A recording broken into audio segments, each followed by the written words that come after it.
Welcome to today's show, the highlights of your week.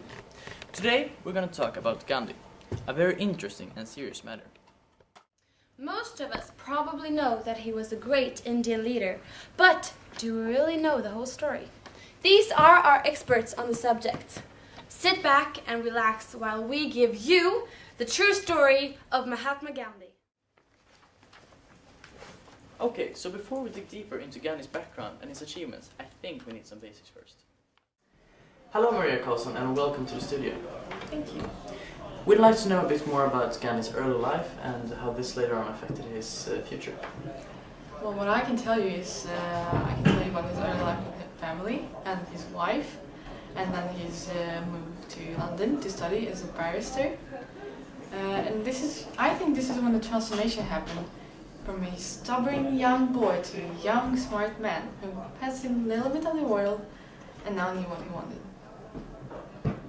Thank you very much. Mohandas Karamchand Gandhi was born in a little town called Porbandar on 2nd of October 1869. Porbandar was situated in a so-called state, Raikot. India was under the British rule at the time of Gandhi's birth, and a lot of various municipalities and autonomic states were allowed, and Raikot was one of those states.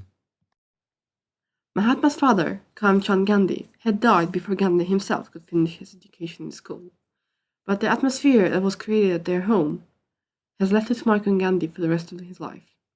Compassion, being a vegetarian, fasting for self-purification, and learning how to be tolerant to different individuals. Having great qualities and personality like Gandhi had is of course important, though we're not to judge what is more important in this case, one's personality or the atmosphere in which one's been growing. At the age of 13, he was to marry a girl of almost his age, just a few months older, Kasturbai. She was also called Kasturba or Ba. It was not a wish of Ba or Gandhi's.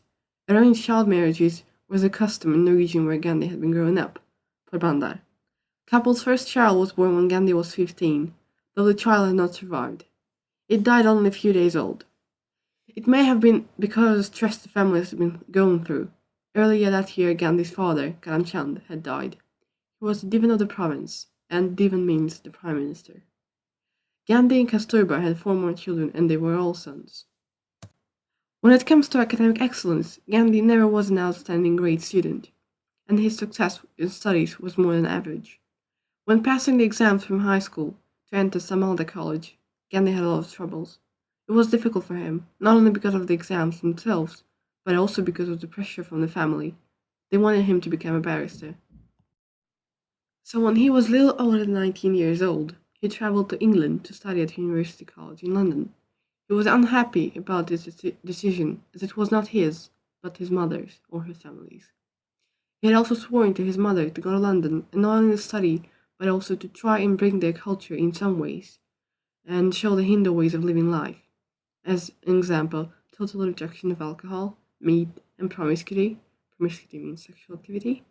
Joining the vegetarian society was the reason of his vow to his mother and not being able to digest English food. This is where his path in the religion starts, and a few of the members of the vegetarian society suggested him to read Bhagavad Gita, Hindu religious book. After studying not only law but also religion, his way of looking at the world had changed a lot.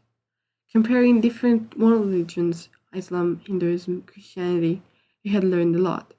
When coming back to India after his education in London, it was already not the same Gandhi, but yet not the one we know as the nation's father or the great soul. But every great mind has its own way to its greatness.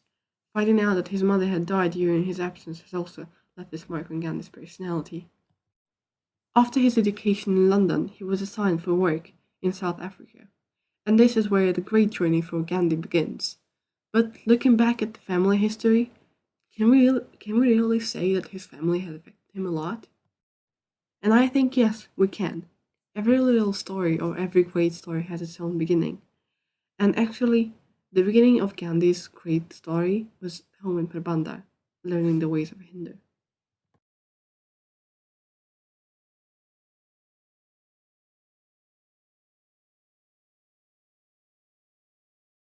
Welcome back to the studio. I'm here with Sarah Seville, expert in assassinations throughout the history. Welcome, Sarah. Thank you. We're going to talk a bit about Gandhi and how his death affected the world. What can you say about the subject? Well, Gandhi was murdered in 1948 by the Hindu activist Godse. Let's go into the details. The last years of Gandhi's life were not very pleasing at all. In 1942, for example, he and the Congress Working Committee were arrested. Gandhi himself was held for 2 long years. During this time, his trusted and very much loved secretary, Mahadev Desai, died after a heart attack. Gandhi's wife, also she in imprisonment, died in 1944, the same year that Gandhi was released from prison. No prison wanted him to die while being there and madden the rest of the world. He was already then considered a great, great man. Mohandas Gandhi knew that his life was always in danger, and several times before that fatal day in 1948 had his life been under attack. But he couldn't understand why, and I believe many still ask themselves today. At a meeting in Pune, he once said, "By the grace of God, I have escaped from the jaws of death 7 times. I have not hurt anybody, nor do I consider anybody to be my enemy. I can't understand why there are so many attempts on my life. Yesterday's attempt of my life has failed. I will not die just yet. I aim to live till the age of 125. But on January 30th, 1948, he was proved wrong. A man named Natharam Godse had already been a part of at least 2 murder attempts on Gandhi, and he did not intend to give up. Natharam was a part of an Hindu activist group named Hindu Mahasabha, and had actually been a supporter of Gandhi before, and had been following his course. But later on he and the group started feeling that Gandhi had ignored and practically sacrificed the Hindus in order to help the minorities in the country. They also thought that he had weakened India because of insisting on payment to Pakistan. So in the end of January 1948, only days after his last failed attempt, Natharam and a man named Narayan Apte bought a Beretta automatic, which is a sort of gun, and travelled to a place where Gandhi lived. It was common knowledge that Gandhi took a nightly walk, and the 2 men took advantage of that. He was shot 3 times in the chest, at Point Blanc Range, as they call it. What some people have remarked on is why no one called an ambulance directly, instead of carrying him to the house where he later on deceased. And there you have it. A man considered one of the greatest men of the 20th century, gone, because of 3 gunshots. He left behind him an upset world and his beloved work unfinished.